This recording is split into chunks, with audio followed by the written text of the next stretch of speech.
ঐতিহাসিকরা বগুড়া ভ্রমণ করেছেন। এই পূর্ণ নগরী সে ঐতিহ্য ধারণ লালন করে চলেছেন এই বগুড়াতে আমি আমার কর্মক্ষেত্রে আমি কাজ করার সুবিধার পাশাপাশি আমার এই অভিজ্ঞতা সঞ্চয় হয়েছে যে বগুড়ার মানুষ তারা আলোকিত মানুষ।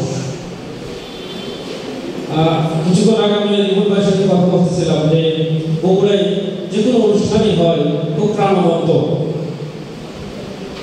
বগুড়ার মানুষ খুব সচেতন, সুনাগরিক তুলনামূলকভাবে। আর অন্যান্য জেলায় যারা আছে তারা মনে করছেন আমরা সুনাগরিক না বা আমরা সচেতন না, অবশ্যই, কিন্তু বগুড়াতে যে কোনো অনুষ্ঠান আমি দেখছি অত্যন্ত সুন্দর সুচারুভাবে হয়।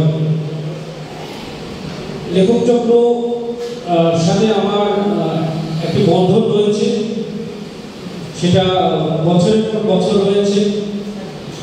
এটা অন্তর্নিহিত কারণ আমি সাহিত্যের ছাত্র ছিলাম, আমি রাজশাহী বিশ্ববিদ্যালয়ে ইংরেজি সাহিত্যের উপর অধ্যয়ন করেছি, যদিও এখনো সাহিত্যের কিছুই আর করতে পারি না, কিন্তু লেখক কবিদের একটি ভালোবাসা আছে, তাদের জন্য আমার অন্তরে আলাদা একটা স্থান রয়েছে। এবং কবি লেখককে যে কোনো প্রয়োজনে আমাকে যদি তারা স্মরণ করেন আমি তাকে ডাবল স্মরণ করার চেষ্টা করি।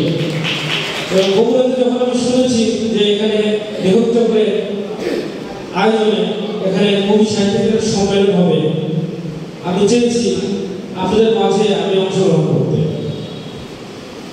পূর্ববর্তী গত বছর আমরা যে কবি যে সম্মেলন আমরা এখানে দেখেছি সেটি অত্যন্ত আড়ম্বরপূর্ণ ছিল, বেশ বড় বড়